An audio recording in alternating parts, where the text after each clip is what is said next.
बेटा last class तक हम लोगों ने फर्टिलाइजेशन के सारे इवेंट्स को डिटेल में कंप्लीट कर लिया था।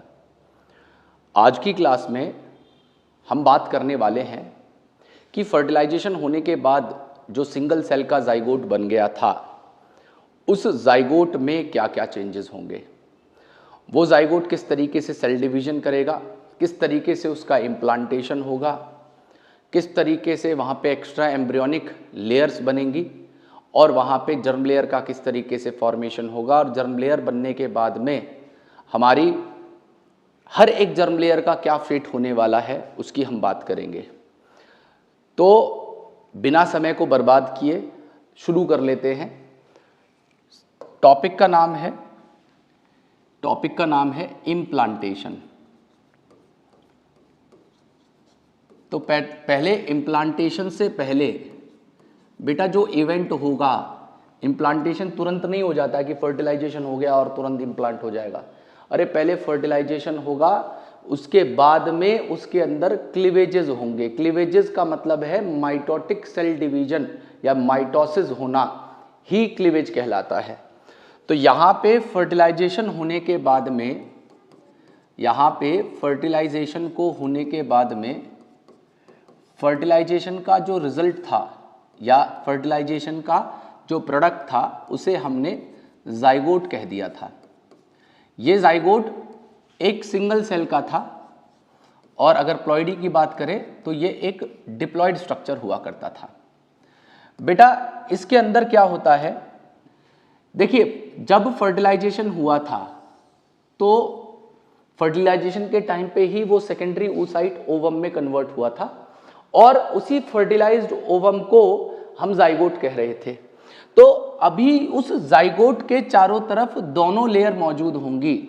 मतलब कहने का ये है कि यहाँ पे आपको जोना पेलुसिडा भी मिलेगी और जोना पेलुसिडा के साथ साथ आपको इसके चारों तरफ वो कोरोना रेडिएटा वाली लेयर भी मिलती है।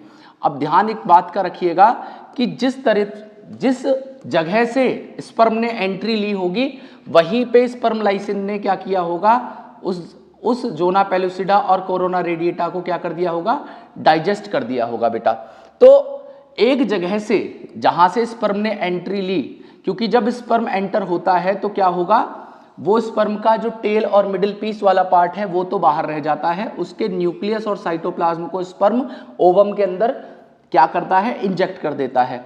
तो तब जाके ये दोनों जो फीमेल प्रोन्यूक्लियाई है और मेल प्रोन्यूक्लियाई है दोनों आपस में फ्यूज करते हैं और फ्यूज करने के बाद में क्या बन जाता है, जाइगोट बन जाता है। तो जाइगोट के अंदर बेटा एक बात का आपको ध्यान रखना पड़ेगा, क्या कि जो जाइगोट है उसके चारों तरफ अभी भी जोना पेलुसिडा और कोरोना रेडिएटा, जोना पेलुसिडा को ZP लिख रहा हूं, कोरोना रेडिएटा को मैं CR लिख रहा हूं, तो ये भी मौजूद है। अब ये कब हटेंगी उसकी भी बात करेंगे।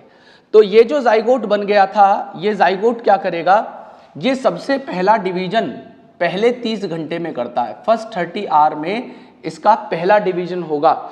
और डिवीजन किस तरीके से होगा बेटा, इस फर्टिलाइज्ड ओवम के या इस जाइगोट के दो पोल होते हैं। एक पोल को हम एनिमल पोल कहते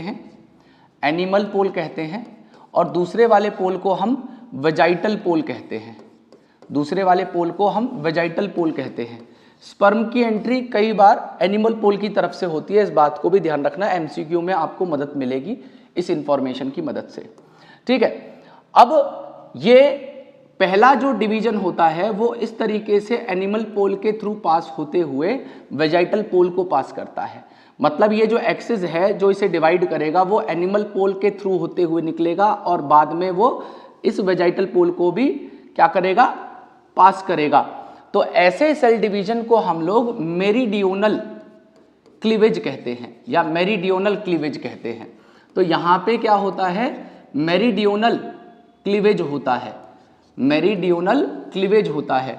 और दूसरा काम यहाँ पे मेरीडियोनल क्लीवेज के बाद क्या होगा बेटा, यहाँ पे रिजल्टेंट दो सेल बन जाएंगी इसके अंदर एक ये सेल बन जाएगी और दूसरी यहाँ पे एक सेल बन जाएगी।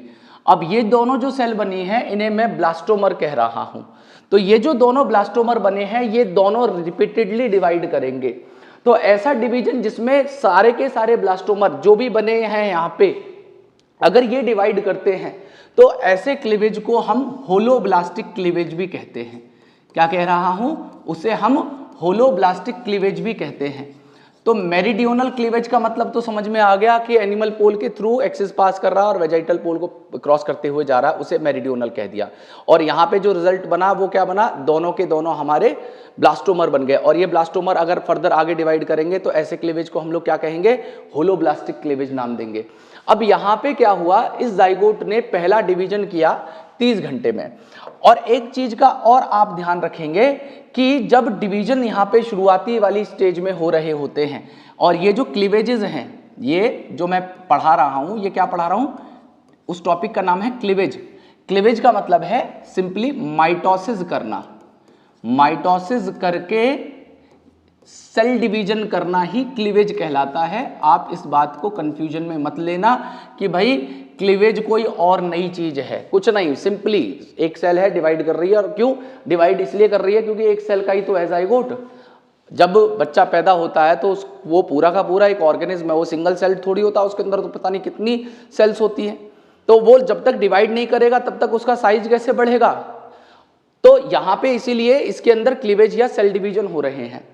अब यहाँ पे जब क्लीवेज हो रहा होता है या माइटोसिस हो रहा होता है, तो माइटोसिस आपने अगर पढ़ा हो तो उसमें इंटरफेज नाम का एक इवेंट होता है और इंटरफेज के बाद में एमफेज होता है। तो इसमें जो इंटरफेज का इवेंट होगा शुरुआती स्टेज में, वो काफी शॉर्ट होता है। मतलब कहने का ये है कि जब यहाँ पे डिवीजन होगा शुरुआती वाली स्टेज में तो काफी ज्यादा शॉर्ट इंटरफेज होगा। तो इंटरफेज के 3 इवेंट होते हैं, G1 फेज, S फेज और G2 फेज। तो इस शॉर्ट इंटरफेज के अंदर ना तो वहां पे G1 फेज होगा और ना ही वहां पे G2 फेज होगा। ऐसे में कौन से फेजेस हो रहे होते हैं? तो यहां पे केवल S फेज और M फेज चल रहा होता है। उसे एक फास्टर रेट पे डिवाइड करना है, इसीलिए लगातार क्या हो रहा है? S और M फेज होते चले जा रहे हैं। G1 और G2 फेज यहाँ पे नहीं होंगे। इस बात को याद रखना, आपको MCQ लगाने में मदद मिलेगी इस इंफॉर्मेशन से। अब क्या हुआ? इसने डिवाइड कर लिया, रिजल्टेंट क्या हुआ? 2 सेल का 2 सेल्स आ गई यहाँ पे। ठीक है, यहाँ पे 2 सेल्स आ गई इसके अंदर। ये 2 सेल्स हैं जिन्हें मैं क्या नाम दे रहा हूँ? ब्लास्टोमर कह रहा हूँ। अभी भी जोना पेलुसिडा और कोरोना रेडिएटा इसके चारों तरफ सराउंड करके रखी हुई है और एक तरफ से जहाँ से स्पर्म ने एंट्री ली थी उस तरफ वो एब्सेंट है। तो यहाँ पे अभी जोना पेलुसिडा भी है और दूसरा कोरोना रेडिएटा भी यहाँ पे मौजूद है। अब ये दोनों जो सेल बनी है, इन दोनों सेल्स को मैं क्या नाम दूंगा? इन दोनों को मैं रिजल्टेंट जो सेल्स बन के आई हैं इन्हें मैं ब्लास्टोमर कह दूंगा। अब इन ब्लास्टोमर में क्या होगा? पहला डिवीजन तो इस एक्सिस पे हुआ था, मतलब पहला डिवीजन ऐसे हुआ था, तो दूसरा डिवीजन इस एक्सिस पे होगा। तो दूसरा डिवीजन जब इस एक्सिस पे हो रहा होगा इस तरीके से, तो यहाँ पे पहली सेल डिवाइड कर जाएगी पहले, और ये जो दूसरी वाली है उसमें ये एक्सिस बाद में पहुंचेगा। तो यहाँ पे जब ये सेल 2 में डिवाइड कर जाएगी तो ये 1, 2 और 3, तो ये क्या हो जाएगा? यहाँ पे आगे ट्रांजिएंट 3 सेल स्टेज आ जाएगी। मतलब यहाँ पे 4 सेल एकदम ना आके क्या होगा? ट्रांजिएंट 3 सेल स्टेज आती है। तो यहाँ पे क्या हुआ? 2 सेल के आगे ट्रांजिएंट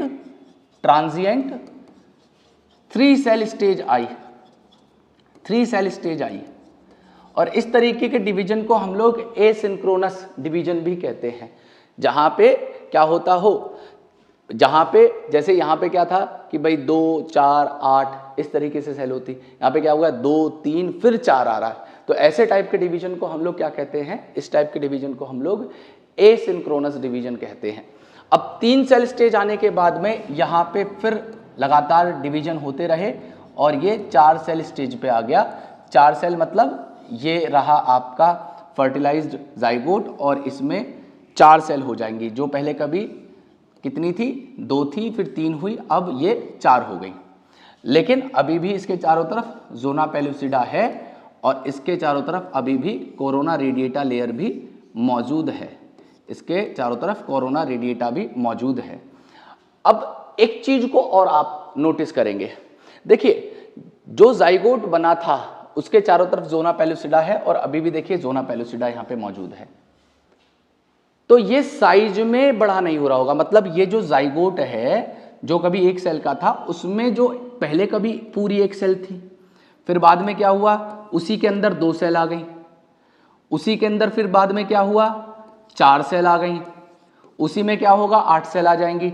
लेकिन ये ऐसे ये पूरा का पूरा साइज में ऐसे बड़ा नहीं होता जाएगा। क्यों? क्योंकि इसके चारों तरफ एक रिजिड लेयर है जोना पेलुसिडा की।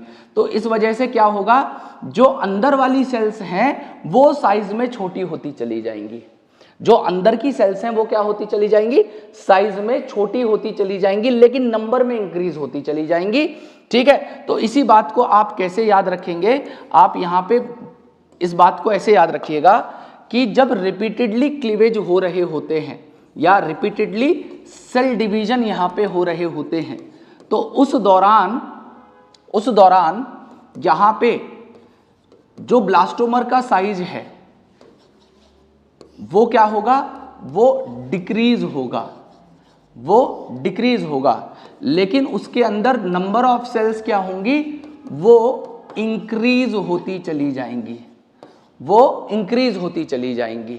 तो यहां पे 2 सेल के बाद में 3 फिर 4 सेल स्टेज आई, 4 सेल स्टेज आने के बाद में इसके अंदर क्या हुआ 8 सेल बन जाएंगी, इसके अंदर 8 सेल बन के आ जाएंगी और ये लगातार डिवाइड कर रही है और अभी भी साइज में वो उतना का उतना ही है, जितना एक सेल का जाइगोट था उतना ही 8 सेल हैं। इस बात को ध्यान रखना, जिस वजह से देखो अगर एक ही स्पेस है, जैसे एक क्लासरूम है, इस क्लासरूम के अंदर लिमिटेड स्पेस है, सपोज करो इसमें 50 बच्चों को बैठाने की कैपेसिटी है। अब अगर मुझे 100 बच्चे बैठाने हैं तो मुझे स्पेस बढ़ाना पड़ेगा, और अगर मुझे 100 बच्चे बैठाने हैं तो मैं क्या कर सकता हूं, स्पेस उतना ही है तो वो छोटे छोटे 100 बच्चे कर दूं तो क्या हो जाएगा, वहां पे इजीली वो फिट हो जाएंगे। इसी तरीके से स्पेस उतना ही है जितना जाइगोट का था, उतने में नंबर ऑफ सेल्स ज्यादा एकोमोडेट करवानी है, तो नंबर ऑफ सेल्स ज्यादा बढ़ेंगी तो उनका साइज मुझे घटाना पड़ेगा, जिस वजह से यहां पे क्या हो रहा है, सेल्स का साइज घटता चला जाएगा, लेकिन सेल्स का जो नंबर है वो इंक्रीज होता चला जाता है। और इस बात को और ध्यान रखिएगा कि यहां पे सेल्स का जो साइटोप्लाज्मिक कंटेंट है या साइटोप्लाज्म है वो भी डिक्रीज होता चला जाएगा। सेल के अंदर जो साइटोप्लाज्म है वो भी क्या होता चला जाएगा, डिक्रीज होता चला जाएगा। और जोना पेलुसिडा अभी भी यहां पे मौजूद है, कोरोना रेडिएटा अभी भी यहां पे मौजूद है। ठीक है, कोरोना रेडिएटा अभी भी मौजूद है। तो ये 4 सेल के बाद में 8 सेल स्टेज आ गई और इसके बाद में यहां पे ये 16 सेल स्टेज आएगी जिसके अंदर 16 सेल्स मौजूद होंगी और ये एक हॉलो बॉल जैसा स्ट्रक्चर आपको देखने के लिए मिलेगा। ठीक है, इसे मैं कह रहा हूं क्या है, ये एक हॉलो सॉलिड बॉल स्ट्रक्चर है और अभी भी यहां पे जोना पेलुसिडा है और कोरोना रेडिएटा अब धीरे धीरे यहां से शेड होनी शुरू हो जाएगी। कौन सी स्टेज पे, जब ये 16 सेल स्टेज पे आ जाएगा तो यहां से क्या होगा, ये जो कोरोना रेडिएटा वाली लेयर है ये कोरोना रेडिएटा यहां से शेड ऑफ हो जाती है, लेकिन अभी भी जोना पेलुसिडा इसके चारों तरफ बनी हुई है, अभी भी जोना पेलुसिडा यहां पे मौजूद है। तो हमने जो नाम इनको दिए हैं, क्या अगर एक सेल पे था तो उसे मैंने जाइगोट कहा था, और जब ये 2 और 4 सेल स्टेज पे था तो उसे मैं नाम दूंगा ब्लास्टोमर, और जब ये 8 से 16 सेल स्टेज पे आ जाएगा तो उसे नाम दे दिया जाएगा मोरुला, और रिपीटेडली ये डिवाइड करते हुए 32 से 64 सेल स्टेज तक मैं इसे कहूंगा ब्लास्टुला या ब्लास्टोसिस्ट। इसे मैं आगे नाम दूंगा ब्लास्टुला या ब्लास्टोसिस्ट। तो अब ये जो हॉलो सॉलिड बॉल स्ट्रक्चर था जिसके चारों तरफ अभी भी क्या प्रेजेंट है, इसके चारों तरफ अभी भी जोना पेलुसिडा मौजूद है। अब ये जब 32 सेल स्टेज पे पहुंचेगा तो 32 सेल स्टेज पे पहुंचने के बाद में यहां पे सेल्स का नंबर लगातार बढ़ने की वजह से ये जो बाहर वाली इसकी रिजिड लेयर है जिसे मैं जोना पेलुसिडा कह रहा हूं, इसके ऊपर ये प्रेशर जनरेट करेगा, प्रेशर जनरेट करेगा। क्यों? नंबर ऑफ सेल्स बढ़ती चली जा रही हैं, अब उससे ज़्यादा अब इसके अंदर फिट नहीं हो सकती, तो अब धीरे धीरे क्या होगा, ये साइज में बढ़ना, इंक्रीज करना चाहेगा, इस तरीके से ये साइज में बढ़ना चाहेगा, जिसकी वजह से जो बाहर वाली जोना पेलुसिडा है इसके ऊपर ये प्रेशर जनरेट करेगा। और जब प्रेशर जनरेट करेगा तो इस जोना पेलुसिडा के अंदर क्या होगा, एक स्लिट डेवलप हो जाएगी। क्या हो जाएगी? एक स्लिट डेवलप हो जाएगी। और स्लिट डेवलप होने के बाद में, ठीक है, स्लिट डेवलप होने के बाद में ये स्लिट डेवलप होने के बाद में ये इससे बाहर निकलना चाहेगा। और जब ये इससे बाहर निकलेगा तो उसी इवेंट को हम लोग कहेंगे हैचिंग। उस इवेंट को क्या नाम देंगे? हैचिंग। और हैचिंग होने के दौरान ही कभी कभी क्या होता है, ये जो ब्लास्टोसिस्ट नाम का स्ट्रक्चर मैंने आपके सामने बनाया है, ये दो हिस्सों में टूट जाता है। कभी कभी ये दो पार्ट में टूट जाता है और ये दोनों पार्ट आगे चल के क्या बन जाते हैं, ये मोनोजाइगोटिक ट्विन बन जाते हैं। ये मोनोजाइगोटिक ट्विन बन जाते हैं। और ऐसे ट्विन जो एक ही जाइगोट से बने हुए हों, क्योंकि याद रखिए, देखिए यहाँ पे एक ही जाइगोट था, एक ही स्पर्म, एक ही ओवम था, उसी से ये दोनों ट्विन बने हैं। तो ऐसे ट्विन्स क्या होंगे, आपस में आइडेंटिकल ट्विन होते हैं। ऐसे ट्विन्स आइडेंटिकल ट्विन होते हैं, ये एक दूसरे से बिल्कुल सिमिलर होंगे, इनका सेक्स भी एक जैसा ही होगा। या तो ये मेल मेल हो सकते हैं या तो ये फीमेल फीमेल हो सकते हैं, ये दोनों कभी अपोजिट सेक्स के नहीं होंगे। क्यों? क्योंकि सेक्स डिटर्मिनेशन तो फर्टिलाइजेशन के टाइम पे ही हो जाता है। तो अब यहां से हैचिंग हो गई, जोना पेलुसिडा अब यहां से रिमूव हो चुकी है। और ये जो रिजल्टेंट स्ट्रक्चर बन के आया था, इसे मैंने नाम दिया था क्या, 32 सेल स्टेज वाले को, इसको मैंने नाम दिया था ब्लास्टोसिस्ट या ब्लास्टुला। क्या कह रहा हूं मैं इसे? ब्लास्टोसिस्ट या ब्लास्टुला। तो अब ये ब्लास्टुला बाहर आ चुका है। अब ये ब्लास्टुला बाहर आ चुका है और ब्लास्टुला के अंदर सेल का रीअरेंजमेंट इस तरीके से हो जाएगा कि कुछ सेल्स बाहर अरेंज हो जाएंगी, जिन सेल्स को हम कहते हैं ट्रोफोब्लास्ट, जिन सेल्स को हम नाम देते हैं ट्रोफोब्लास्ट। और अंदर वाली जो सेल्स अरेंज होती हैं, इन सेल्स को कहा जाता है इनर सेल मास। अंदर वाली सेल्स को हम क्या नाम देते हैं? इनर सेल मास, या ICM कह रहा हूं मैं इसे, ठीक है, इनर सेल मास या शॉर्ट में ICM। अब ये ट्रोफोब्लास्ट क्या करता है, इन ICM को न्यूट्रिशन प्रोवाइड करता है, बाहर से न्यूट्रिशन लेगा और इनर सेल मास वाली सेल्स को देगा। और इसके अंदर यहाँ पे एक फ्लूइड फिल्ड कैविटी बनती है, जिसको हम लोग नाम देते हैं ब्लास्टोसील, जिसको हम नाम देंगे ब्लास्टोसील। तो किसी भी ब्लास्टोसिस्ट के स्ट्रक्चर में आपको बाहर वाली लेयर ट्रोफोब्लास्ट मिलेगी, अंदर वाली लेयर मिलेगी इनर सेल मास। अब आगे चल के क्या होता है, ये जो इनर सेल मास था, ये इनर मास वाली सेल्स बेटा क्या करती हैं, ये स्टेम सेल्स को लेके चलती हैं।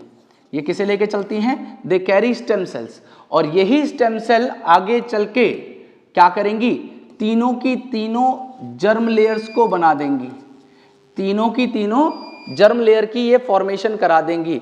और ये तीनों की तीनों जर्म लेयर कौन सी होंगी?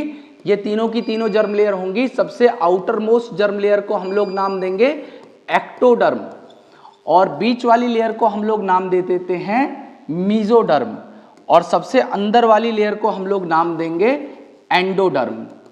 तो इस इनर सेल मास ने क्या किया, सबसे बाहर वाली लेयर एक्टोडर्म को बनाया, मिडिल लेयर मीजोडर्म को बनाया, और सबसे लास्ट जो इनर मोस्ट लेयर होती है, जिसे मैं नाम दे रहा हूं एंडोडर्म, उसकी फॉर्मेशन इसने करवा दी।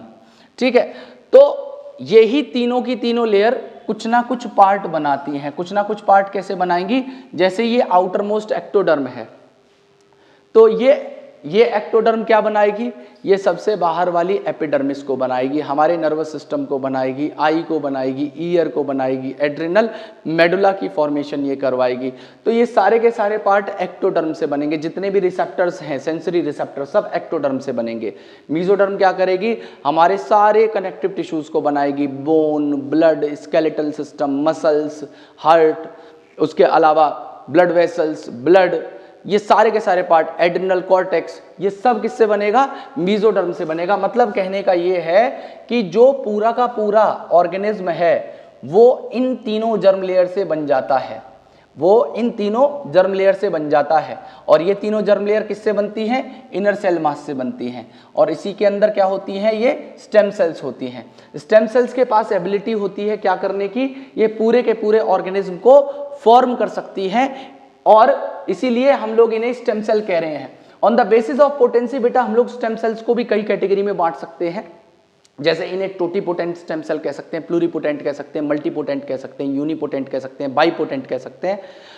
तो यहाँ पे जो सेल्स होती हैं वो टोटीपोटेंट और प्लूरीपोटेंट नेचर की होती है। मतलब कहने का ये है कि हर एक जर्म लेयर कुछ टिश्यूज को बनाएंगी और वो टिश्यूज कुछ ऑर्गन को बनाएंगी। तो इनका फेट डिसाइडेड होता है कि ये वाली जर्म लेयर किस हिस्से को बनाएगी उस ऑर्गेनिज्म के, ये वाली जर्म लेयर किस हिस्से को बनाएगी और ये जर्म लेयर किस पार्ट को बनाएगी। तो ये इनर सेल मास वाला क्या करेगा? ये कंप्लीट ऑर्गेनिज्म को या उस पूरे फीटस की फॉर्मेशन ये इनर सेल मास करता है। और आगे चल के जब ये ब्लास्टोसिस्ट तीनों की तीनों जर्म लेयर में डिवाइड हो जाता है तो उसे बेटा हम लोग गैस्ट्रुला नाम दे देते हैं। जब ये क्या करता है? जब ये तीनों की तीनों जर्म लेयर की फॉर्मेशन करा लेता है, तो जब तीनों जर्म लेयर बन जाएंगी तो उसे हम लोग नाम देंगे क्या? गैस्ट्रुला। और प्रोसेस को क्या कह देंगे? गैस्ट्रुलेशन। तो आप देखिए यहाँ पे मैंने आपको बताया था, 1 सेल पे जाइगोट कहा, 2 से 4 सेल स्टेज पे ब्लास्टोमर कहा, 8 से 16 स्टेज पे मोरुला कहा, 32 से 64 सेल स्टेज तक ब्लास्टुला या ब्लास्टोसिस्ट कहा। और आगे चल के जब तीनों की तीनों जर्म लेयर बन जाती हैं, जब तीनों की तीनों जर्म लेयर की फॉर्मेशन हो जाती है तो हम उसे गैस्ट्रुला कहते हैं। और जब ये गैस्ट्रुला आगे चल के बेटा नोटोकॉर्ड या न्यूरल ट्यूब की फॉर्मेशन करा देता है, ठीक है, तो अब उसे हम लोग न्यूरुला नाम दे देते हैं। ठीक है, न्यूरुला नाम दे देते हैं। न्यूरुला कब कहेंगे? जब ये नोटोकॉर्ड डेवलप कर लेगी, और यही नोटोकॉर्ड आगे चल के क्या करेगा? आपके वर्टिब्रल कॉलम को बनाएगा। ये आगे चल के क्या करेगा? आपके वर्टिब्रल कॉलम को या उस फीटस के वर्टिब्रल कॉलम को फॉर्म कर लेता है। तो ये तो यहाँ तक की जर्नी थी। अब इसके अलावा इस ट्रोफोब्लास्ट का भी कोई ना कोई फंक्शन होगा। इसके इनर सेल मास का तो मैंने आपको फंक्शन बता दिया, तो उस बात को यहाँ पे समझिएगा। जब ये बेटा डिवाइड कर रहा होता है, मतलब जब इसके अंदर क्लीवेजेस हो रहे होते हैं, तो उसी दौरान एक काम और हो रहा होता है। क्या हो रहा होता है कि जैसे एम्पुलरी स्थिमिक जंक्शन तक, मतलब इस फैलोपियन ट्यूब के इस हिस्से में जाइगोट बन गया था, तो जाइगोट बनने के बाद में उसने क्लीवेज किया, क्लीवेज करके वो 2 सेल स्टेज पे आया, फिर वो 4 सेल स्टेज पे आ गया, फिर वो 8 सेल स्टेज पे आया था, फिर वो 16 सेल स्टेज पे आ गया था, फिर वो 32 सेल स्टेज पे आ गया था। तो जब इसके अंदर क्लीवेजेस हो रहे होते हैं साइमल्टेनियसली, ये मूव कर रहा होता है यूट्रस की तरफ भी। मैं क्या कह रहा हूं, मेरी बात को फिर से ध्यान से सुनिएगा। जब यहाँ पे सेल डिवीजन हो रहे होंगे, उसी दौरान ये साइमल्टेनियसली डिवीजन भी कर रहा होगा, और ये इस फर्टिलाइजेशन साइट से इस यूट्रस की तरफ इसका मूवमेंट भी हो रहा होगा। क्यों? क्योंकि इसी यूट्रस की जो ब्लड वेसल रिच लेयर होती है, जिसे हम एंडोमीट्रियम कहते हैं, उस एंडोमीट्रियम से इसका इम्प्लांटेशन हो रहा होता है। तो इम्प्लांटेशन जब होगा, किस स्टेज पे होगा बेटा? यहाँ पे 4 था, ये 8 सेल स्टेज हो जाएगी, यहाँ पे ये 16 सेल स्टेज हो जाएगी, ये 32 सेल स्टेज हो जाएगी। तो ये सब होने में, मतलब ब्लास्टोसिस्ट के बनने में लगभग बेटा 5 से या मान के चलिए 6 से 7 दिन का समय लगता है। 6 to 7 डेज का टाइम लगता है जब ये ब्लास्टोसिस्ट बनता है। और ये ब्लास्टोसिस्ट अब क्या करना चाहता है? वो चाहता है कि यूट्रस की जो एंडोमीट्रियम थी उससे ये इम्प्लांट करे। तो इसको इम्प्लांट कराने में मदद करता है इसकी बाहर वाली लेयर, जिसे हम ट्रोफोब्लास्ट कह रहे थे। जो सबसे आउटर मोस्ट लेयर है उसे हम क्या नाम देते हैं? ट्रोफोब्लास्ट कहते हैं। और अंदर वाली लेयर को हम लोग क्या कहते हैं? इसे हम इनर सेल मास कहते हैं। इसे हम इनर सेल मास कहते हैं। तो इनर सेल मास तो आगे चल के क्या करेगा? पूरे फीटस की फॉर्मेशन कराएगा। और ध्यान से सुनिएगा, यहाँ पे यहाँ पे जो इनर सेल मास जिस तरफ अटैच होता है इस ट्रोफोब्लास्ट के, उन्हें बेटा सेल्स ऑफ रॉबर भी कहा जाता है, सेल्स ऑफ रॉबर भी कहा जाता है। और ये ट्रोफोब्लास्ट क्या करता है, ये कुछ लाइटिक एंजाइम को रिलीज करना शुरू करता है, और ये जो लाइटिक एंजाइम्स हैं ये क्या करते हैं, ये कोरोजन करा देंगे किसके अंदर, एंडोमीट्रियम के अंदर। तो ये जो लाइटिक एंजाइम थे ये क्या करेंगे, कोरोजन कराएंगे किसका, एंडोमीट्रियम का। एंडोमीट्रियम किसका पार्ट है, यूट्रस का।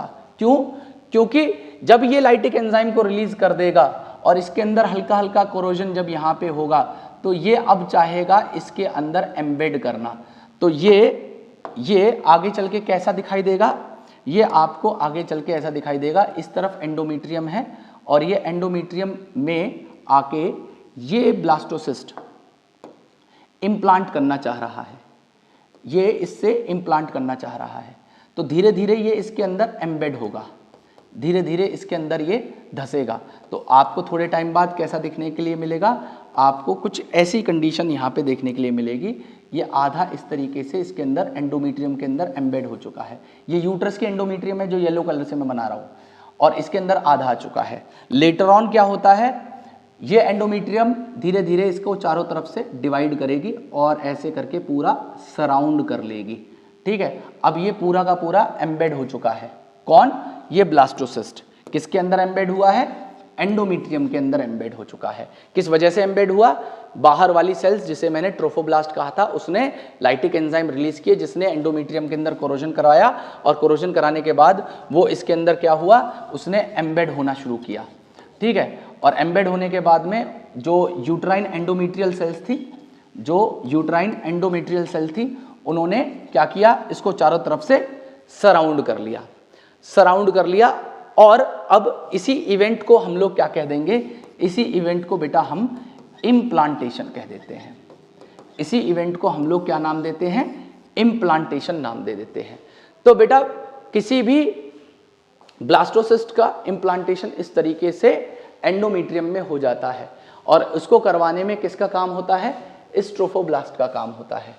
लेकिन ट्रोफोब्लास्ट का काम बेटा इकलौता यही नहीं होता, ट्रोफोब्लास्ट के और भी फंक्शन होते हैं। क्या फंक्शन होते हैं ट्रोफोब्लास्ट के, मैंने आपको बताया कि ट्रोफोब्लास्ट ने इम्प्लांटेशन तो करवा दिया, लेकिन ये ट्रोफोब्लास्ट अभी कुछ और फंक्शन भी करेगा। ये जो बाहर वाली लेयर है जिसे मैं नाम दे रहा हूं ट्रोफोब्लास्ट, ये ट्रोफोब्लास्ट एक एक हार्मोन को रिलीज करता है जिसका नाम है human chorionic gonadotropin, human chorionic gonadotropin. और ये जो ह्यूमन कोरियोनिक गोनेडोट्रोपिन नाम का हार्मोन इसने रिलीज किया है, इसका इंपॉर्टेंस है एक टेस्ट के अंदर जिसे हम ग्रेविडेक्स टेस्ट कहते हैं, या जिसका नाम होता है प्रेगनेंसी टेस्ट, जिसे हम प्रेगनेंसी टेस्ट भी कह देते हैं। इसमें क्या होता है, जो भी प्रेग्नेंट वुमेन होगी या प्रेग्नेंट फीमेल होगी, उसके यूरिन के अंदर HCG मौजूद होता है। और ये HCG कहाँ से आया, तो ये ब्लास्टोसिस्ट की ट्रोफोब्लास्ट ने बनाया है। तो उसके यूरिन को क्या किया जाता है, प्रेगनेंसी टेस्ट करने के लिए किस तरीके की किट होती है, उसमें क्या किया जाता है, थोड़ा सा यूरिन की कुछ ड्रॉप्स ली जाती हैं। अब इस किट के अंदर क्या मौजूद होता है, इसके अंदर anti-HCG एंटीबॉडी होती है, anti-HCG एंटीबॉडीज होती हैं। तो अगर उस यूरिन में HCG हुआ, वो HCG क्या करेगा, उस HCG एक एंटीजन के तौर पे बिहेव करेगा और इसके साथ में ये एंटीबॉडी बाइंड करेगी। और अगर एंटीजन एंटीबॉडी यहाँ पे रिएक्शन होता है तो यहाँ पे कलर की फॉर्मेशन हो जाती है, जिससे पता चल जाता है कि भाई वो जो फीमेल है वो उस टेस्ट में पॉजिटिव है। तो सपोज अगर कोई फीमेल प्रेग्नेंट नहीं है तो उसके अंदर ट्रोफोब्लास्ट नहीं बनेगा और उसके अंदर HCG भी नहीं होगा, जिसकी वजह से वहाँ पे anti-HCG एंटीबॉडी किसी HCG के साथ बाइंड नहीं करेंगी, वहाँ पे कोई कलर की फॉर्मेशन नहीं होगी, वहाँ पे कलर बैंड की फॉर्मेशन नहीं होगी। तो उस कंडीशन में वो फीमेल नेगेटिव हो जाएगी। उसके अलावा दूसरा काम ये ट्रोफोब्लास्ट क्या करता है, दूसरा काम ये ट्रोफोब्लास्ट करता है कि बेटा ये सिग्नल देता है, it give signal to corpus luteum, ये कॉर्पस लूटियम को सिग्नल देता है क्या करने के लिए, सस्टेन करने के लिए। किस चीज के लिए सस्टेन करना है, तो आपने अगर पिछली क्लासेस पढ़ी हो तो आपको पता होगा कि ये जो कॉर्पस लूटियम है ये भी दो चीज सिक्रीट करता है। ये क्या सिक्रीट करता है, पहली चीज ये प्रोजेस्टेरॉन को सिक्रीट करता है। प्रोजेस्टेरॉन का काम आप जानते हो, इसका काम है एंडोमेट्रियम को मेंटेन करना, इसका काम है क्या करना, मेंटेन करना एंडोमेट्रियम को या एंडोमेट्रियम लेयर को। तो इसीलिए हम इस प्रोजेस्टेरॉन को क्या कहते हैं, इसे हम प्रेगनेंसी हार्मोन भी नाम देते हैं, इसे हम प्रेगनेंसी हार्मोन भी नाम देते हैं। और दूसरा यहाँ पे ये रिलीज करता है रिलैक्सिन नाम के हार्मोन को। ये रिलैक्सिन क्या करता है, ये रिलैक्सिन बेटा सॉफ्टनिंग करवा देता है किसकी, कनेक्टिव टिश्यूज की जो प्यूबिक सिम्फेसिस में होते हैं। मतलब ये उस फीमेल को चाइल्ड बर्थ के लिए, उस बच्चे को पार्चुरेशन करने के लिए, उस बच्चे के डिलीवरी के लिए उस फीमेल को रेडी करने का काम करता है, उस फीमेल को तैयार करता है। तो ये क्या करेगा, सॉफ्टनिंग करेगा किसकी, of connective tissues, softening of connective tissues of pubic symphysis, of pubic symphysis, symphysis, ठीक है। तो प्यूबिक सिम्फेसिस के जो कनेक्टिव टिश्यूज होते हैं उसको वो सॉफ्ट करने का काम करता है। और ये क्या करेगा, it will prepare the pregnant women या female for child birth, for child birth. तो ये उस फीमेल को चाइल्ड बर्थ के लिए तैयार करता है। तो आपकी बुक कहती है कि ये जो रिलैक्सिन है ये कहाँ से रिलीज होता है, आपकी बुक कहती है ओवरी से रिलीज होता है। तो ओवरी के अंदर ही ये स्ट्रक्चर मौजूद है। और बेटा ये कॉर्पस लूटियम को सस्टेन करवा रहा है, तो कितने दिन तक ये कॉर्पस लूटियम सस्टेन करेगा, तो ये तब तक सस्टेन करेगा जब तक प्लासेंटा फुली डेवलप होके प्रोजेस्टेरॉन खुद ना बनाने लग जाए।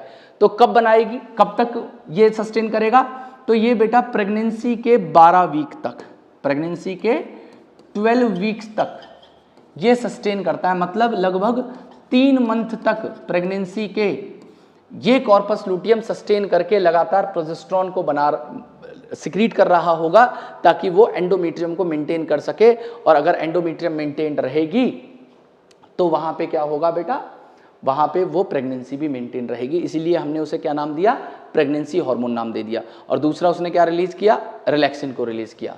अब तीसरा काम भी ये ट्रोफोब्लास्ट करती है। जब इस ट्रोफोब्लास्ट ने इम्प्लांटेशन तो करवा दिया लेकिन अभी प्लासेंटा की फॉर्मेशन नहीं करवाई।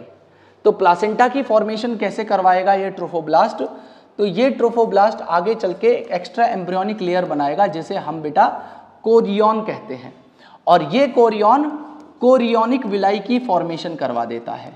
ये कोरियन आगे चल के कोरियोनिक विलाई बनाता है। और ये जो कोरियोनिक विलाई होती हैं ये क्या होती हैं, ये फिंगर लाइक प्रोजेक्शन होती हैं, ये फिंगर लाइक प्रोजेक्शन होती हैं जिन्हें हम कोरियोनिक विलाई नाम दे रहे हैं। और ये कोरियोनिक विलाई क्या काम करेंगे, ध्यान से सुनिएगा मेरी बात को आप। ये कोरियोनिक विलाई अब उस एंडोमेट्रियल लेयर के साथ में इंटरडिजिटेट कर जाएंगी। मतलब कहने का ये है कि ये रही एंडोमेट्रियल लेयर। अब इस एंडोमेट्रियल लेयर के अंदर ये पूरा का पूरा ब्लास्टोसिस्ट है अंदर की तरफ, ठीक है, जो इसे सराउंड किया हुआ था। और यहाँ पे ट्रोफोब्लास्ट है, ये इनर सेल मास है। याद एक बात का और रखना कि जो बेटा गैस्ट्रुला है या जर्म लेयर है, वो जर्म लेयर की फॉर्मेशन इम्प्लांटेशन के बाद में होगी। और जर्म लेयर लगभग, जर्म लेयर को बनने में इम्प्लांटेशन हुआ था कौन से दिन में, तो इम्प्लांटेशन होता है 6 से 7 दिन के अंदर। मतलब फर्टिलाइजेशन जिस दिन हुआ उसके 6 से 7 दिन बाद इम्प्लांटेशन होता है। और बेटा जर्म लेयर की जो फॉर्मेशन होती है, जर्म लेयर की जो फॉर्मेशन होती है वो कब होती है, वो जर्म लेयर की फॉर्मेशन होती है आपकी 14 से 15 दिन में। तो आप सोच लीजिए इम्प्लांटेशन पहले होगा, जर्म लेयर की फॉर्मेशन बाद में होगी। अब इस ट्रोफोब्लास्ट ने क्या किया, इस ट्रोफोब्लास्ट ने कोरियोनिक विलाई बनाए, एक्स्ट्रा एम्ब्रियोनिक लेयर बनाई जिसे कोरियन कह रहे थे, और उस कोरियन से कोरियोनिक विलाई बन के आई। तो ये कोरियोनिक विलाई क्या है, कुछ फिंगर लाइक प्रोजेक्शंस थी। अब इन फिंगर लाइक प्रोजेक्शन के साथ में क्या करेंगी, जो ये एंडोमेट्रियल लेयर थी, एंडोमेट्रियल लाइनिंग थी, ये इस कोरियोनिक विलाई के साथ में, ये इस कोरियोनिक विलाई के साथ में इंटरडिजिटेट कर जाएंगी। कैसे, ये सेल्स ऐसे ऐसे इसके अंदर ऐसे इंटरडिजिटेट करेंगी, और इंटरडिजिटेट करने के बाद में, इंटरडिजिटेट करने के बाद में किस किस ने इंटरडिजिटेट किया, एक तो एंडोमेट्रियम लाइनिंग जो थी, एक तो जो एंडोमेट्रियल लाइनिंग थी इसने, और दूसरा कोरियोनिक विलाई ने, दोनों ने मिलकर क्या किया, इंटरडिजिटेट किया। और इंटरडिजिटेट करने के बाद में इन्होंने क्या किया बेटा, इन दोनों ने मिलकर यहां पे प्लासेंटा की फॉर्मेशन करवा दी। यहां पे इंटरडिजिटेट करके क्या किया बेटा, प्लासेंटा की फॉर्मेशन करा दी। तो ये प्लासेंटा जो बनती है, ये ना तो कंप्लीटली मदर ओरिजिन की होती है, ना कंप्लीटली फीटल ओरिजिन की होती है। इसको मदर और फीटस दोनों के टिश्यूज मिलके बनाते हैं। फीटल साइड से कोरियोनिक विलाई इसे बनाएगी, और मदर की साइड से एंडोमेट्रियल लाइनिंग उसे फॉर्म करती है। और जब ये कोरियोनिक विलाई और एंडोमेट्रियल लाइनिंग आपस में इंटरडिजिटेट करेंगे, तब जाके ये प्लासेंटा की फॉर्मेशन हो पाएगी। मेरी बात आपको समझ में आ रही होगी कि किस तरीके से प्लासेंटा की फॉर्मेशन यहाँ पे हो रही है। ठीक है, ये तो रही बात इसकी कि प्लासेंटा कैसे बन गई है। अब आगे की बात समझिएगा, अब आगे की बात समझिएगा।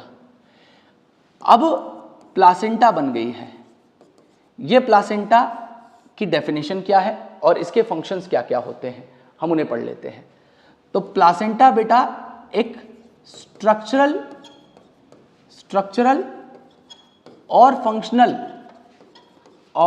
फंक्शनल यूनिट होती है between mother and embryo, mother के और एम्ब्रियो के बीच में ये एक स्ट्रक्चरल और फंक्शनल यूनिट होती है। और इसके बहुत सारे फंक्शंस हैं, प्लासेंटा के बहुत सारे फंक्शंस हैं। सबसे पहला इसका फंक्शन होता है कि ये क्या करता है, उस फीटस को मदर के इम्यून सिस्टम से बचाता है। तो ये बैरियर के तौर पे एक्ट कर रहा होगा। तो मैं पहला यहाँ पे पॉइंट लिख दे रहा हूँ कि ये एक्ट करता है as barrier between mother and foetus. ये मदर और फीटस के बीच में बैरियर के तौर पे एक्ट कर रहा होता है। दूसरा बेटा, मदर से जितने भी न्यूट्रिएंट ट्रांसपोर्ट होंगे, मदर से जितने भी न्यूट्रिएंट ट्रांसपोर्ट होंगे फीटस के अंदर, वो सब प्लासेंटा से किए जाएंगे। अब वो जो न्यूट्रिएंट यहाँ पे भेजे जा रहे थे, वो या तो ऑर्गेनिक न्यूट्रिएंट हो सकते हैं, या वो इनऑर्गेनिक न्यूट्रिएंट हो सकते हैं, या वो इनऑर्गेनिक न्यूट्रिएंट हो सकते हैं। वो बेटा प्लासेंटा के थ्रू ही वो मदर भेजती है। और एक बात और याद रखिएगा कि ये प्लासेंटा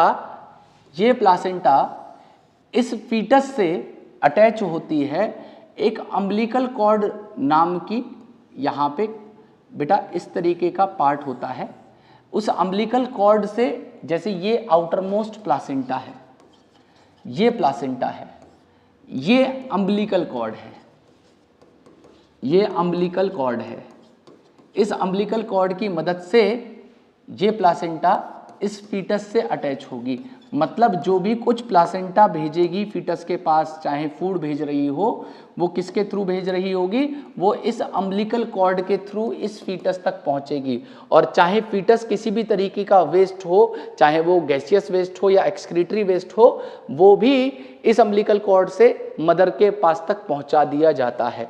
तो यहाँ पे एक पॉइंट याद रखना कि जो प्लासेंटा है वो प्लासेंटा फीटस से कनेक्ट होती है थ्रू अम्बिलिकल कॉर्ड। तो placenta is connected to foetus through umbilical cord. ये अम्बिलिकल कॉर्ड के थ्रू ये उससे जुड़ी होती है। अब अगली बात ध्यान से सुनिएगा।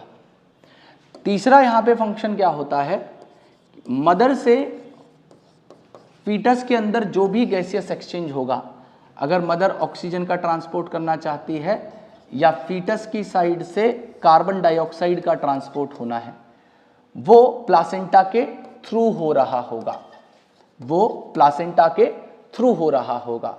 उसके अलावा बेटा फीटस से जितना भी एक्सक्रीटरी वेस्ट है या जितना भी मेटाबॉलिक वेस्ट है, क्योंकि मेटाबॉलिज्म तो वहां पे भी चल रहा है, लगातार उसके अंदर डिवीजन हो रहे हैं, तो उसके अंदर जितना भी मेटाबॉलिक वेस्ट होता है वो मदर तक प्लासेंटा के थ्रू पहुंचाया जाता है। उसके अलावा बेटा प्लासेंटा एक एंडोक्राइन ग्लैंड के तौर पे एक्ट कर रही होती है।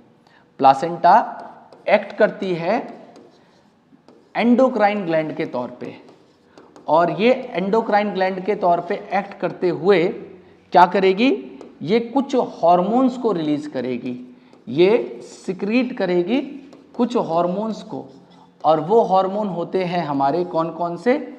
सबसे पहला ह्यूमन कोरियोनिक गोनेडोट्रोपिन, जिसका नाम हम पहले ले चुके हैं, जिसका फंक्शन भी हम जान चुके हैं।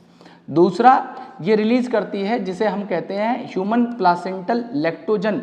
इसी ह्यूमन प्लासेंटल लैक्टोजन का दूसरा नाम होता है HCS, जिसे हम कहेंगे ह्यूमन कोरियोनिक सोमैटोमेमोट्रोपिन। तो यही जो मैंने आपके सामने हार्मोन लिखा है जिसे मैं HPL कह रहा हूं, इसी का दूसरा नाम क्या है, HCS। HCS की फुल फॉर्म होती है ह्यूमन कोरियोनिक सोमैटोमेमोट्रोपिन। मेमोट्रोपिन। उसके अलावा ये सिक्रीट करती है रिलैक्सिन। रिलैक्सिन के साथ साथ ये सिक्रीट करती है एस्ट्रोजन और प्रोजेस्टेरॉन को भी, एस्ट्रोजन और प्रोजेस्टेरॉन को भी। अब इन सब के फंक्शन सुन लीजिए कि ये सारे हार्मोन्स बने हैं, ये सब क्या क्या काम करेंगे। देखिए HCG के बारे में मैं आपको पहले बता चुका हूं, तो इसके फंक्शन को अब नहीं पढ़ेंगे, ठीक है, मैं अभी थोड़ी देर पहले पढ़ाया था वीडियो में। HPL या HCS जो दोनों एक ही हार्मोन है, ये क्या करते हैं, ये प्रोलैक्टिन नाम का एक और हार्मोन है जो फीमेल की पिट्यूटरी रिलीज करती है। तो ये प्रोलैक्टिन ह्यूमन प्लासेंटल लैक्टोजन या ह्यूमन कोरियोनिक सोमैटोमेमोट्रोपिन के साथ मिलके ये लैक्टोजेनिक एक्टिविटी करता है। लैक्टोजेनिक एक्टिविटी का मतलब है कि ये मिल्क फॉर्मेशन करवाएगा मेमरी ग्लैंड में। ये क्या करेगा, मिल्क फॉर्मेशन करवा देता है उस फीमेल की मेमरी ग्लैंड के अंदर, ठीक है जी बेटा। और मिल्क फॉर्मेशन के लिए उन मेमरी ग्लैंड को प्रिपेयर करता है ये एस्ट्रोजन और प्रोजेस्टेरॉन। हालांकि ये दोनों हार्मोन आपके क्या करते हैं, इन हार्मोन को ये इनहिबिट करते हैं, लेकिन इनका एक बहुत इंपॉर्टेंट काम है, ये क्या करते हैं, ये मेमरी ग्लैंड का डेवलपमेंट करवाते हैं। ये क्या कराते हैं, ये डेवलपमेंट कराते हैं मेमरी ग्लैंड का, और उन मेमरी ग्लैंड को प्रिपेयर करते हैं किसके लिए, उनके अंदर जो एल्विलाई हैं उनका वो फॉर्मेशन करा देते हैं। उन एल्विलाई का फॉर्मेशन कराने के बाद में वहां पे मिल्क फॉर्मेशन हो जाएगी, वहां पे मिल्क फॉर्मेशन हो जाएगी। तो ये दोनों काम किसने किए, एस्ट्रोजन और प्रोजेस्टेरॉन ने किए। क्या किया, डेवलपमेंट करवा दिया मेमरी ग्लैंड का, और मेमरी ग्लैंड का डेवलपमेंट होने के बाद में इस प्रोलैक्टिन ने और इस HPL या HCS ने मिलकर क्या किया, मिल्क फॉर्मेशन करवा दिया। ये बात आपको समझ में आ गई होगी। अब रिलैक्सिन का काम क्या होता है, तो मैंने आपको बताया था कि रिलैक्सिन को दो जगह से सिक्रीट किया जाता है। पहला प्लासेंटा जो थोड़ी कम अमाउंट में रिलीज कर रहा है, दूसरा आपकी NCERT कहती है कि ओवरी भी रिलैक्सिन को रिलीज कर रहा होता है। तो ओवरी रिलैक्सिन को रिलीज कर रहा है थोड़ी सी लार्ज अमाउंट में, और ओवरी में एक पार्ट था कॉर्पस लुटियम जो इस रिलैक्सिन को रिलीज करने का काम कर रहा था। और इस रिलैक्सिन का काम मैं आपको थोड़ी देर पहले बता चुका हूं कि ये क्या करता है, उस फीमेल को चाइल्ड बर्थ के लिए प्रिपेयर करता है, उसके प्यूबिक सिम्फेसिस को रिलैक्स करवाता है ताकि उस बच्चे का पार्चुरेशन बहुत आसानी से हो जाए, या उस बच्चे का जो डिलीवरी है वो आसानी से हो जाए। ये काम रिलैक्सिन का होता है बेटा, ये काम रिलैक्सिन का होता है। तो प्रोलैक्टिन HPL HCS क्या करता है, मिल्क फॉर्मेशन कराता है। और आगे चल के जब हम लोग लैक्टेशन पढ़ेंगे उसमें आपको बताऊंगा कि बेटा मिल्क को रिलीज करने के लिए, मिल्क को रिलीज करने के लिए एक और हार्मोन होता है जिसे हम ऑक्सीटोसिन कहते हैं। ऑक्सीटोसिन मिल्क को रिलीज करवाता है। तो मिल्क फॉर्मेशन का हार्मोन है प्रोलैक्टिन और HPL, और मिल्क रिलीज का हार्मोन है कौन सा, ऑक्सीटोसिन। अब ये सारे के सारे हार्मोन किसने रिलीज किए, प्लासेंटा ने रिलीज कर दिए। अब यहाँ पे एक फंक्शन और है प्लासेंटा का, वो ये है कि बेटा मदर कुछ एंटीबॉडीज बनाती है। उन एंटीबॉडीज में एक एंटीबॉडी होती है जिन्हें हम लोग IgG कहते हैं। IgG टाइप क्या है, ये इम्यूनोग्लोबिन G है। आगे जब human health and diseases chapter पढ़ाऊंगा तो वहां पे एंटीबॉडीज के टाइप पढ़ाए जाते हैं, ठीक है। तो उसमें एक एंटीबॉडी है IgG, उसको ये प्लासेंटा के थ्रू ट्रांसफर करता है किसके अंदर, फीटस के अंदर। और ये एक तरीके की नेचुरल पैसिव इम्यूनिटी होती है, ये एक तरीके की नेचुरल पैसिव इम्यूनिटी होती है जो मदर अपने फीटस को प्रोवाइड करती है। मतलब मदर से फीटस में दो तरीके की एंटीबॉडी जाती हैं।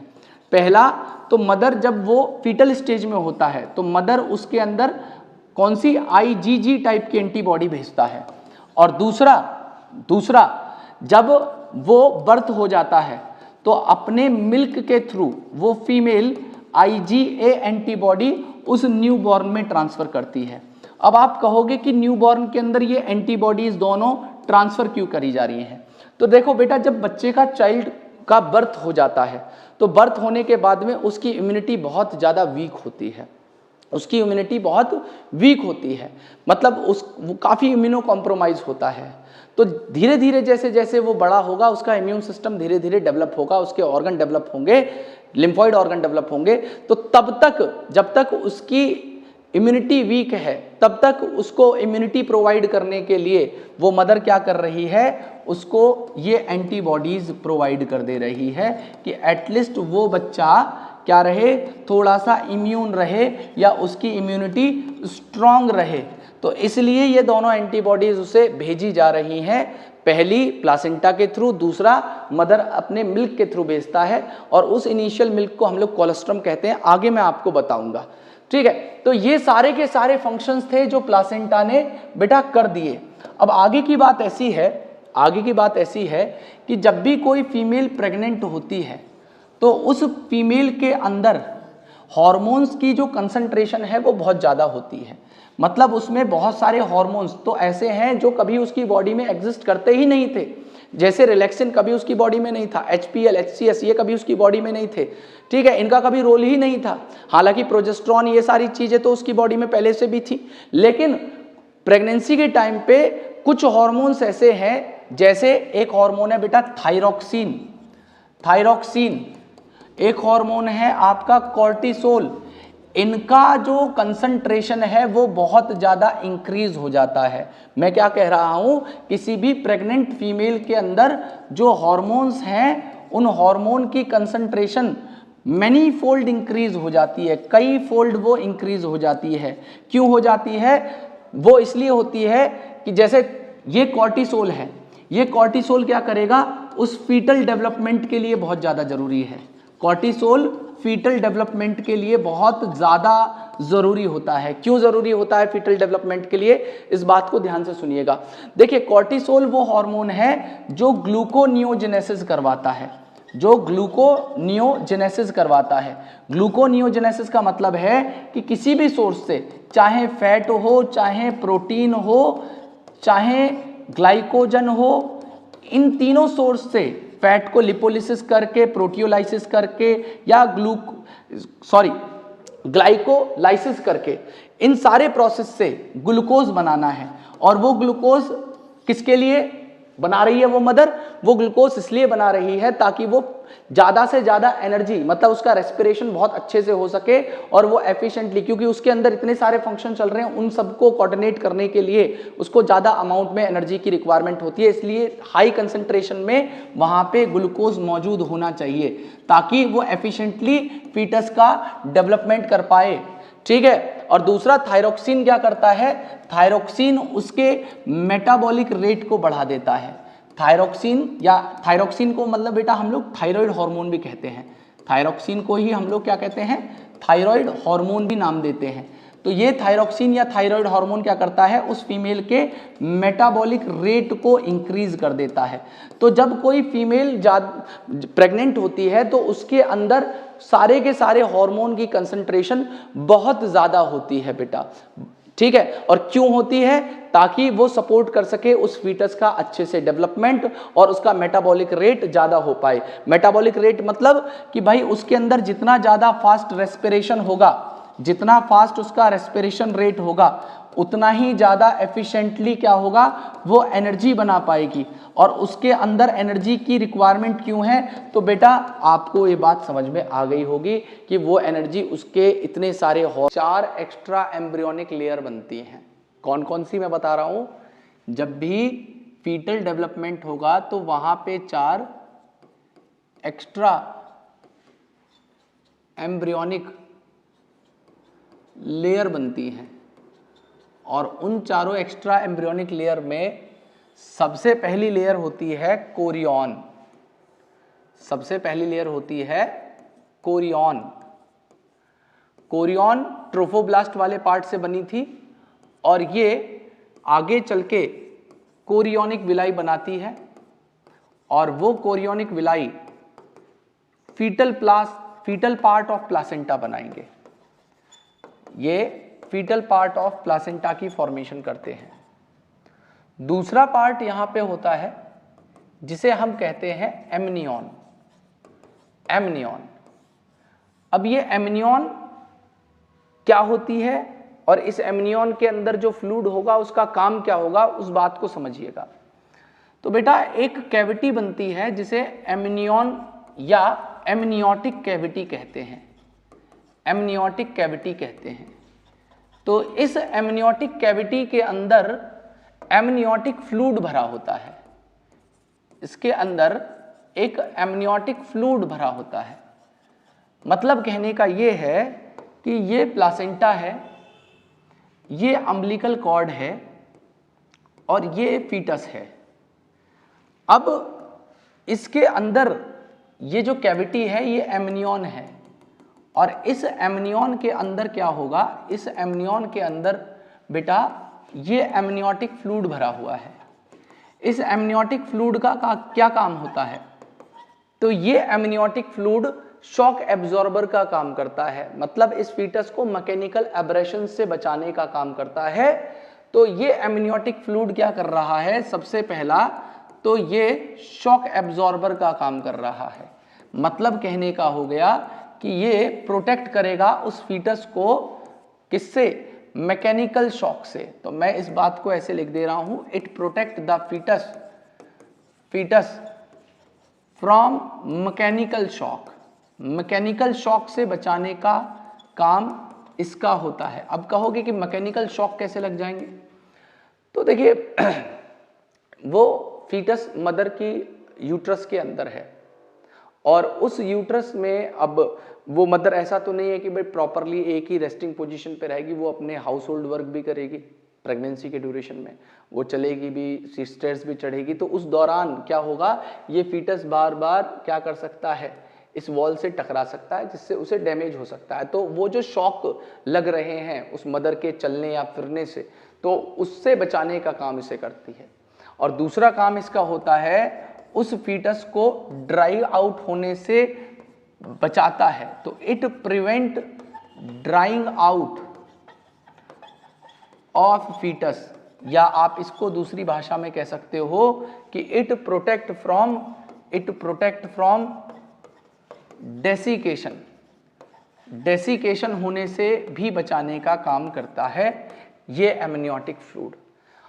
अब अगली बात ये है कि कभी कभी क्या किया जाता है बेटा, इस एमनियोटिक फ्लूइड का मिसयूज किया जाता है। मतलब एमनियोटिक फ्लूइड का क्या मिसयूज किया जाता है, एक टेस्ट है उसका मिसयूज किया जाता है, लेकिन उस टेस्ट में एमनियोटिक फ्लूइड को यूज किया जाता है। तो वो टेस्ट है हमारा एमनियोसेंटेसिस। उस टेस्ट का नाम है एमनियोसेंटेसिस।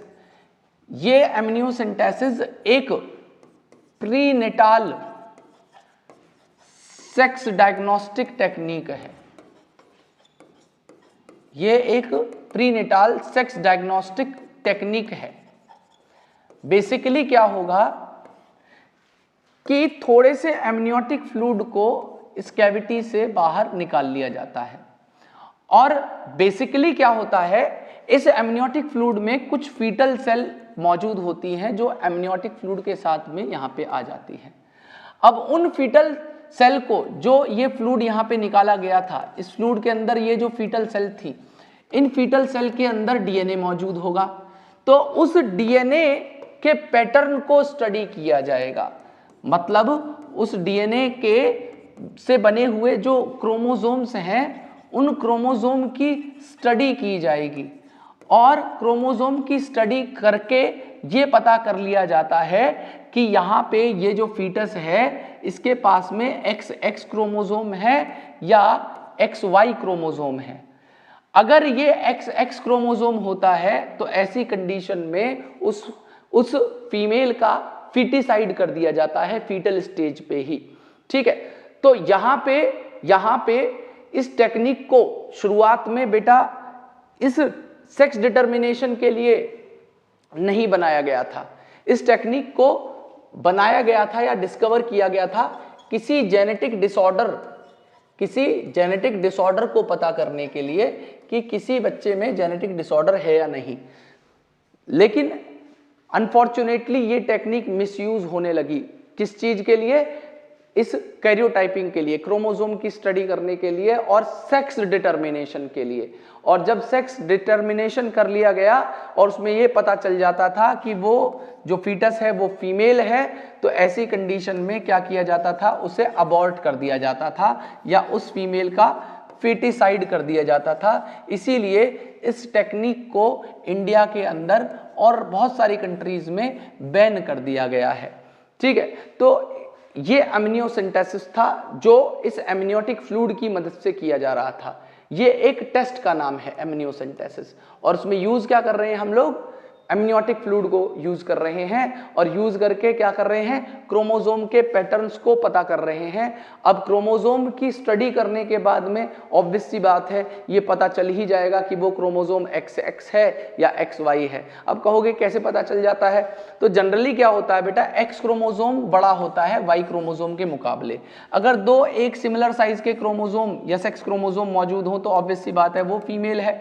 और अगर एक बड़ा क्रोमोसोम है X और एक छोटा क्रोमोसोम है Y, तो यहाँ पे आराम से पता चल जाएगा कि भाई ये मेल है। और अगर फीमेल थी तो उसे फीटिसाइड कर दिया जा रहा था। तो यहाँ पे हमने बात की क्या कि 4 एक्स्ट्रा एम्ब्रियोनिक लेयर में सबसे पहली थी हमारी कोरियन, कोरियन बना रही थी कोरियोनिक विलाई को। दूसरी थी एमनियन, एमनियन को हम लोग क्या नाम दे रहे थे, इसी को हम लोग नाम दे रहे थे एमनियोटिक कैविटी, एमनियोटिक कैविटी। और इसी एमनियोटिक कैविटी के अंदर एक फ्लूइड भरा था जिसे मैं कह रहा हूं एमनियोटिक फ्लूइड। और ये एमनियोटिक फ्लूइड उस बच्चे को चारों तरफ से सराउंड कर देता है। और बेटा ये अगर इसकी क्वांटिटी की बात करूं तो ये अप्रॉक्सीमेटली 1.5 लीटर्स तक भी हो सकता है किसी फीमेल के प्लासेंटा या यूट्रस के अंदर, और उसी में फीटस सबमर्ज्ड रहता है। ठीक है, और अगर इसकी कंसंट्रेशन 750 ml से नीचे हो जाती है, अगर बिलो 750 ml वहां पे ये एमनियोटिक फ्लूइड हो जाता है, तो ऐसी कंडीशन में वो फीटस सरवाइव नहीं कर पाता। अब तीसरी एक्स्ट्रा एम्ब्रियोनिक लेयर की बात करी जाए तो वो होती है बेटा एलेंटॉइस। तीसरी एक्स्ट्रा एम्ब्रियोनिक लेयर होती है जिसे हम लोग नाम देते हैं एलेंटॉइस। ये जो एलेंटॉइस नाम की लेयर है बेटा, ये क्या करती है, ये उस फीटस की किडनी के तौर पे एक्ट करती है। This allantois act as foetal kidney, मतलब कहने का ये है कि जब फीटल स्टेज होगी उस दौरान एक्सक्रीशन करवाने में इस एलेंटॉइस का रोल होता है। और चौथी जो लेयर होती है उसे हम कहते हैं यॉर्क सैक। बेटा ये जो यॉर्क सैक है ये प्राइमरी साइट है ब्लड फॉर्मेशन की। तो सबसे पहली साइट हम सभी के अंदर, जब हम एम्ब्रियोनिक स्टेज पे रहा करते थे तो उस दौरान हमारी जो प्राइमरी ब्लड फॉर्मेशन साइट थी वो यॉर्क सैक है। और उसके अलावा इस यॉर्क सैक के अंदर बेटा जर्म सेल्स भी मौजूद होती हैं। तो यॉर्क सैक का काम क्या होता है? तो it is the site of blood formation.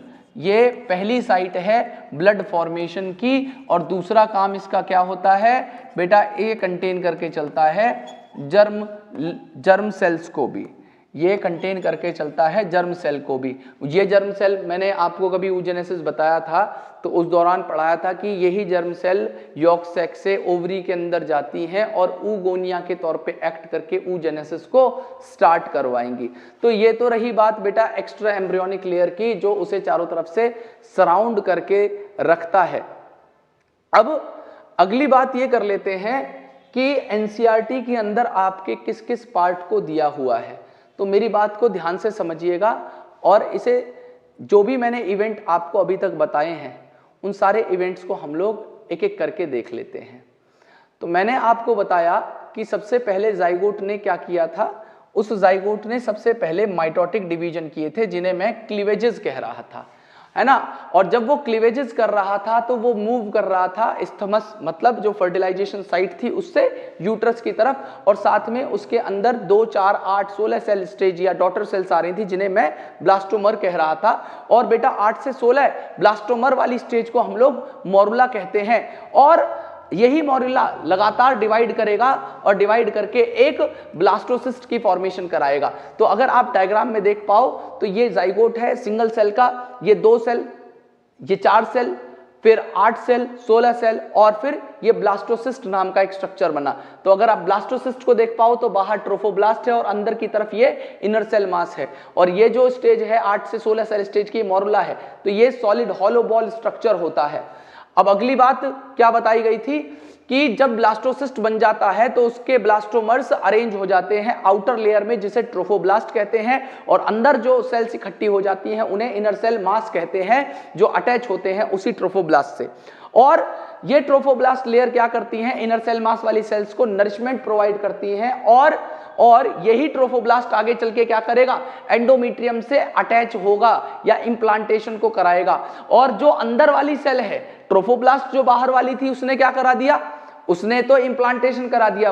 और अंदर वाली जो सेल्स थी जिन्हें मैं इनर सेल मास कह रहा हूं, ये फर्दर डिफरेंशिएट करेंगी और तीनों जर्म लेयर को बनाएंगी, जिसमें आउटर एक्टोडर्म होगी, मिडिल मेसोडर्म होगा और सबसे इनरमोस्ट एंडोडर्म होगी। और जब 3 लेयर का स्ट्रक्चर बन जाता है तो उसे हम लोग गैस्ट्रुला कहने लग जाते हैं। इस डायग्राम के अंदर आपको बताया गया है किस तरीके से इंप्लांटेशन होता है। तो ये एंडोमेट्रियम है, ये यूट्राइन कैविटी है और ये ब्लास्टोसिस्ट है। तो अगर आप देख पाओ तो ये ब्लास्टोसिस्ट इससे अटैच हो रहा है। अब थोड़े टाइम बाद ये यूट्राइन सेल या एंडोमेट्रियम सेल क्या कर रही है? इस ब्लास्टोसिस्ट को चारों तरफ से सराउंड कर ले रही है। तो यहां पे जब अटैचमेंट होगी उसमें यूट्राइन सेल रैपिडली डिवाइड करेंगी और कवर कर लेती हैं किसको? ब्लास्टोसिस्ट को। और बेटा उसकी वजह से ब्लास्टोसिस्ट एम्बेड हो जाएगा किसके अंदर? एंडोमेट्रियम के अंदर। और उसी इवेंट को हम लोग क्या कह देते हैं? उसी इवेंट को हम इंप्लांटेशन कह देते हैं। और ध्यान रखिएगा, मैंने आपको शुरुआत में ही बताया था कि जब क्लीवेजेस हो रहे होते हैं तो देखिए यहां पे ये फर्टिलाइजेशन हुआ, जाइगोट बना है। अब जाइगोट डिवाइड कर रहा है 2, 4, 8 cell stage, morula, blastocyst stage, और डिवाइड करता हुआ मूव कर रहा है कहां पे? एंडोमेट्रियम के पास में, क्योंकि वहीं पे उसका क्या होगा? इंप्लांटेशन हो जाएगा। अब अगली, तो बेटा मैंने आपको फेट बताया था जर्म लेयर का। मैंने आपको बताया था कि जब गैस्ट्रुलेशन होता है तो इनर सेल मास 3 लेयर में बढ़ जाता है। सबसे बाहर वाली एक्टोडर्म, बीच वाली मेसोडर्म और सबसे अंदर वाली एंडोडर्म। ये तीनों जर्म लेयर 14 से 15वें दिन तक बनती है। मतलब फर्टिलाइजेशन जिस दिन हुआ है उसके 15 दिन बाद या 14 से 15 दिन अप्रोक्सीमेटली मान के चलिए जर्म लेयर की फॉर्मेशन हो जाएगी। अब इसमें जो सबसे आउटर मोस्ट लेयर है जिसे मैं एक्टोडर्म नाम दे रहा हूं, वो एक्टोडर्म क्या करती है, वो एक्टोडर्म बेटा एपिडर्मिस बनाएगी, सबसे बाहर वाली लेयर को बनाएगी एपिडर्मिस, नर्वस सिस्टम को बनाएगी। नर्वस सिस्टम में जितनी भी ग्लैंड एसोसिएटेड है नर्वस सिस्टम के साथ, हाइपोथैलेमस, पिट्यूटरी, पीनियल, ये सारी की सारी ग्लैंड बेटा कौन बनाएगी, यही एक्टोडर्म बनाएगी। उसके अलावा eyes, inner and external ear, सब कुछ एक्टोडर्म बनाएगी। उसके अलावा एड्रिनल ग्लैंड का मेडुला वाला पार्ट ये फॉर्म करेगी बेटा, ठीक है। उसके अलावा इसी नर्वस सिस्टम के साथ में एसोसिएटेड बेटा हमारे रिसेप्टर्स होते हैं, उन रिसेप्टर्स को भी यही बनाने का काम करती है। तो देखिए एक्टोडर्म में क्या लिखा हुआ है, एपिडर्मिस बना रही है, किसकी, उस एपिडर्मिस की फॉर्मेशन करा दी है।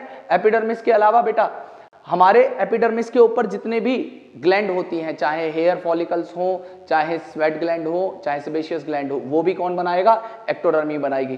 तो नेक्स्ट बेटा माउथ की और एनस की एपिथेलियल लाइनिंग, आईज की कॉर्निया, लेंस, नर्वस सिस्टम, सारे सेंसरी रिसेप्टर्स, एड्रिनल मेडुला, उसके अलावा टूथ का एनेमल वाला पार्ट, और उसके अलावा पीनियल और पिट्यूटरी ग्लैंड की जो एपिथेलियम है उन सबको यही एंडोडर्म बनाने का काम एक्टोडर्म बनाने का काम करती है। और दूसरी बात है मीजोडर्म की, तो मीजोडर्म बेटा क्या क्या बनाएगी, तो आपके जितने भी मसल्स हैं, बोन्स हैं, आपके जितने भी कनेक्टिव टिश्यूज हैं, आपका ब्लड वेसल्स हैं, हार्ट है, ब्लड है, इन सब को एड्रिनल मेडुला इसने बनाया, एड्रिनल कॉर्टेक्स को ये बनाएगी। तो और उसके अलावा टेस्टिस और ओवरीज भी मीजोडर्म ही बनाती है।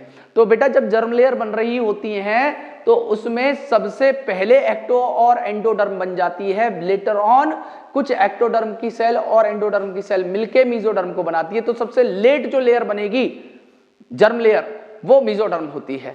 तो यहां पे बेटा नोटोकॉर्ड जो आगे चल के वर्टिब्रल कॉलम बन जाएगा उसको यही मीजोडर्म बनाएगी। सारा स्केलेटल सिस्टम, सारा मस्कुलर सिस्टम बेटा, स्टमक और इंटेस्टाइन की मस्कुलर लेयर्स, सारा एक्सक्रीटरी सिस्टम, किडनी, ये सब कुछ यहीं से बन जाएगा। लेकिन किडनी के साथ में यूरेथ्रा, यूरिनरी ब्लैडर या ये सारे पार्ट बेटा एंडोडर्म बनाती है। किडनी एक्सक्रीटरी सिस्टम में ये बना रही है, सर्कुलेटरी में हार्ट आ जाता है, ब्लड वेसल आती है, लिम्फेटिक सिस्टम, रिप्रोडक्टिव में आपके क्या बनाएगा, टेस्टिस और ओवरीज को बनाएगा।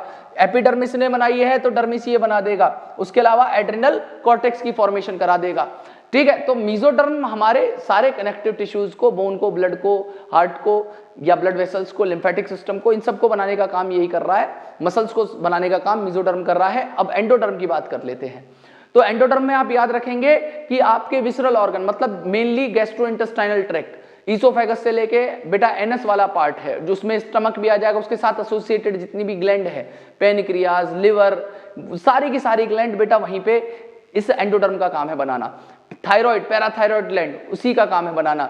इसने किडनी को बना दिया था मीजोडर्म ने, वो बनाएगा यूरिनरी ब्लैडर को, यूरेटर्स को, यूरेथ्रा को, उन सब की फॉर्मेशन वही कराएगा। हाँ, जो जेनाइटल ऑर्गन है, एक्सटर्नल जेनाइटल ऑर्गन है, उन्हें एंडोडर्म डेवलप करेगा। तो यहाँ पे क्या बताया हुआ है कि डाइजेस्टिव सिस्टम इन्होंने बना लिया, रेस्पिरेटरी सिस्टम, लंग्स की फॉर्मेशन बेटा ये करवाएगा। उसके अलावा urethra, urinary bladder, reproductive system, liver, pancreas, thymus, thyroid, parathyroid gland, ये सब के सब कौन बना रहा है, एंडोडर्म इसकी फॉर्मेशन करा रहा है। तो ये बेटा हमारा फेट होता है जर्म लेयर का, है ना। आपको केवल ये याद रखना होगा, मेन आप इनमें से याद रख लेंगे तो आपके जो सवाल हैं वो आसानी से हो जाएंगे।